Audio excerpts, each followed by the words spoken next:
Hi guys, welcome to monster channel. నేను మీ big boss reviewer. ఈరోజు నేను మాట్లాడుకునే టాపిక్ ఏంటంటే related to Bigg Boss and relatable to the society. Related to Bigg Boss and relatable to the society. మీరు బాగా నిశ్చితంగా గమనించి ఈ మాట ఎందుకు చెప్పాను అనేది వీడియో చివరి వరకు చూడండి, మీకు అర్థమవుతుంది. రిలేటెడ్ టు బిగ్ బాస్ అంటే బిగ్ బాస్ లాంటి రియాలిటీ షోని ఎవరైనా హైప్ తీసుకురావాలంటే వాళ్ళ పిఆర్ టీమ్స్ కానివ్వండి, ఫ్యాన్స్ కానివ్వండి చాలా కష్టపడతారు. సో ప్రజలు కూడా గొర్రెల్లాగా వాళ్ళ మాయలో పడిపోతున్నారు. అంటే ఒక 10 పోల్స్లో తనుజ హైప్ వస్తే తనుజే నెంబర్ 1 ఏమో, తనుజైన తోపేమో అని గొర్రెలు ఫాలో అవుతాయి చూడండి. అలాంటి గొర్రెలు ఇంకా సొసైటీలో చాలామంది ఉన్నారు. అలాంటి గొర్రెల వల్లే ఇలాంటి వాళ్ళందరూ పైకి వస్తూ ఉన్నారు. రిలేటెడ్ టు బిగ్ బాస్ చెప్పాను, రిలేటబుల్ టు బిగ్ బాస్ చెప్తాను ఇప్పుడు. రిలేటబుల్ టు బిగ్ బాస్ అంటే ఒక రియాలిటీ షోనే కాదు, పాలిటిక్స్ అవ్వనండి.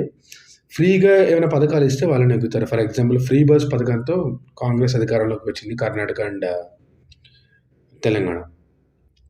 అలాగే హర్షసాయి లాంటి ఒక లఫుడ్ గాడు ఏదో ప్రజలకు 10 రూపాయలు దానం ఇచ్చేసరికి వాడు పెద్ద తోపు అయిపోయాడు. 1000 కోట్లు దానం చేసే టాటా కంటే తోపు వాడు. అండ్ ఐబొమ్మ రవి వాడు ఏం చేశాడు, మీ అందరి డేటా పేదవాళ్ళకి ఏదో పైకి లేపుతున్నాను, పేదవాళ్ళ సినిమా ఇండస్ట్రీ వాళ్ళ మీద పగ తీర్చుకుంటున్నాను అని చెప్పి ఇదే పేదవాళ్ళ డేటాని బ్లాక్ మాఫియాకి అమ్మేశాడు. అంటే మీ డేటాని క్లోనింగ్ చేసి వాళ్ళు సిమ్ కార్డ్స్ చేసి తీవ్రవాదులకు అమ్మచ్చు, డ్రగ్ మాఫియాకి అమ్మచ్చు, లేదా డిజిటల్ అరెస్ట్ వాళ్ళకు కూడా అమ్మచ్చు మీ డేటాని. మీ మెయిల్ ఐడి, మీ లాగిన్ ఐడి, మీ పాస్వర్డ్, మీ ఫోన్ నెంబర్ వీటితో. అలాగే మీకు తెలియకుండా మీ పేరు మీద లోన్లు కూడా తీసుకోవచ్చు. అంత లఫ్డ్ గాడు ఈ ఐబొమ్మ. వాడు ఏదో ఫ్రీగా ఇచ్చాడని చెప్పేసి వాడు గొప్ప అంటున్నారు. వాడు నిజంగా టార్గెట్ చేసింది పెద్ద సినిమాలను. నిజంగా వాడికి సినిమా ఇండస్ట్రీ మీద కోపం ఉంటే పెద్ద సినిమాలను టార్గెట్ చేయాలి. ఎందుకు చిన్న చిన్న సినిమాలను కూడా వాడు అప్లోడ్ చేస్తున్నాడు? ఇది ఎవరు పట్టించుకోరు. ఎందుకంటే గొర్రెలు, ప్రజలు గొర్రెలు.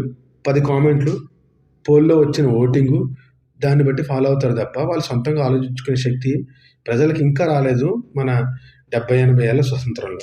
అది మన దౌర్భాగ్యం. ఇంకా మూడో పాయింట్కి వస్తే తనూజ ఒక 33 ఏళ్ళ ముసల్ది ఒక 23 ఏళ్ళ పిల్లాడిని కుక్కలాగా వెనకని తిప్పుకొని నాకు బయట ఒకడు ఉన్నాడని చెప్తా, లోపల ఒకడు ఉన్నాడని చెప్తా, వాడు చొక్కా వేసుకొని తిరుగుతా, వాడికి వీళ్ళు జ్యోతిలక్ష్మి చూపించినట్టు ఆశలు రేకించి వాడి కుక్క పిల్లల్లో తిప్పుకుంటుంది. అండ్ డాడీ అని చెప్పి ఇంకో ముసలాన్ని తగులుకుంది. దానికి అతనికి పెద్ద 9 ఇయర్స్ గ్యాప్ తప్ప పెద్ద గ్యాప్ ఏం లేదు. అయినా డాడీ అని చెప్పి వాడిని వాడుకుంది. అలాగే ఇమాన్యుయల్ని ఫ్రెండ్ అని చెప్పి వాడుకుంది. తర్వాత నువ్వు ఫ్రెండ్